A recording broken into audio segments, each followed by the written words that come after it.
प्राथमिक विद्यालय आने वाले इन मासूम बच्चों की आंखें सूनी पड़ी हैं। मुफ्त पढ़ाई का दम भरने वाली सरकार और प्रशासनिक मशीनरी अगर इन मासूमों की आंखों में झांक कर देखें तो उन्हें मासूमों का दर्द साफ नजर आएगा। लेकिन शासन और प्रशासन को इसकी फुर्सत कहां। आर्थिक तंगी के कारण पब्लिक स्कूलों की चौखट से दूर खड़े इन गरीबों के बच्चे भी अब मायूस होने लगे हैं। बच्चों की आंखें ये कहते हुए सजल हो जाती हैं कि उन्हें अभी तक किताबें नहीं मिली हैं, लेकिन वे पुरानी किताबों और मास्टर साहब की मदद से पढ़ाई कर रहे हैं।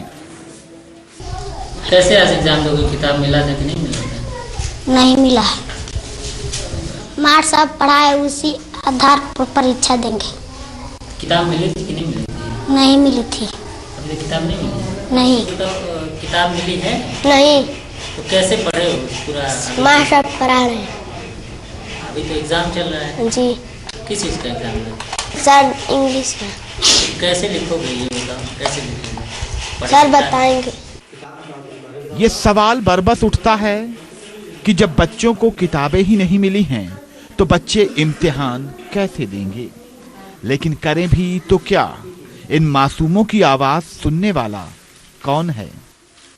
किताब मिला नहीं है, फिर कैसे लिखोगे, कैसे पढ़ोगे? सर पहले पढ़ाए हुए।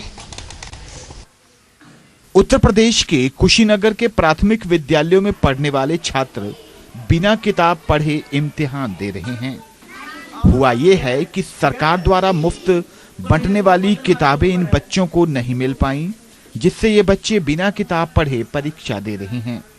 शिक्षा का आधा सत्र समाप्त होने के कगार पर है और बेसिक शिक्षा विभाग बच्चों के हाथों में किताब तक नहीं दे पाया है। बिना किताब के पढ़ाई कर रहे बच्चे परीक्षा कैसे देंगे, ये एक सवाल है। बच्चों को पाठ्य पुस्तक ना मिल पाने के सवाल पर शिक्षकों का कहना है कि शासन ने पुस्तकें उपलब्ध नहीं हो पाई हैं, जिसके कारण किताबें बच्चों को वितरित नहीं की गईं। लेकिन बच्चों को पुरानी किताबों की मदद से पढ़ाया जरूर गया है। अब तो सरकार जाने की क्या किताब क्यों नहीं सरकार दे पाई, विभाग उसके लिए जिम्मेदार है, हम लोग क्या कर सकते। कैसे पढ़ाया होगा आप लोगों ने? वो जैसे पिछले साल की कुछ किताबें थी उसी आधार पर है। जैसे एकाध किताबें हम लोग अपने पास रख लेते हैं, उसी आधार पर पढ़ा रहे थे। और कुछ बच्चे मान लीजिए 3 वाले 4 में चले गए तो वो किताबें भी जैसे 4 वाले जो चले गए तो पिछले किताब दे दिए पिछले क्लास के बच्चों को। कुछ ऐसे है लेकिन फिर भी किताबें बहुत कम है। बच्चों के सुनहरे ख्वाब भी इस बात से वाकिफ हैं, लेकिन उनकी भी विवशता साफ झलकती है। शिक्षकों का कहना है कि विभाग द्वारा उन्हें पुस्तकें ही नहीं आवंटित की गई हैं, तो वे बच्चों को किताबें कहां से दें। हाँ, कुछ पुरानी पुस्तकों की मदद से बच्चों को पढ़ाया गया है। कितनी किताबें मिली हैं आपको? मंजरी और विज्ञान, इतिहास, हमारा परिवार मिला है। बाकी विषय कैसे पढ़ रही हो? मास्टर साहब पढ़ा रहे होंगे अपने हिसाब से, कैसे पढ़ रही हो? सर जी और दूसरा लोग को मिला है तो उसी में से हम लोग पढ़ लेते हैं। जी हाँ, उत्तर प्रदेश देश का सबसे बड़ा राज्य है, आबादी के लिहाज से भी और क्षेत्रफल में भी काफी बड़ा है। लिहाजा इस प्रदेश में आबादी करोड़ों की है और करोड़ों की ही संख्या में छात्र भी हैं।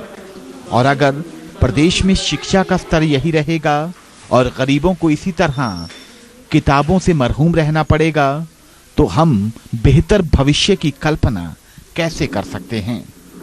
लिहाजा जरूरत है व्यवस्था को, प्रशासन को और सरकारों को जमीनी स्तर पर काम करने की, ताकि शिक्षण व्यवस्था को बेहतर बनाया जा सके।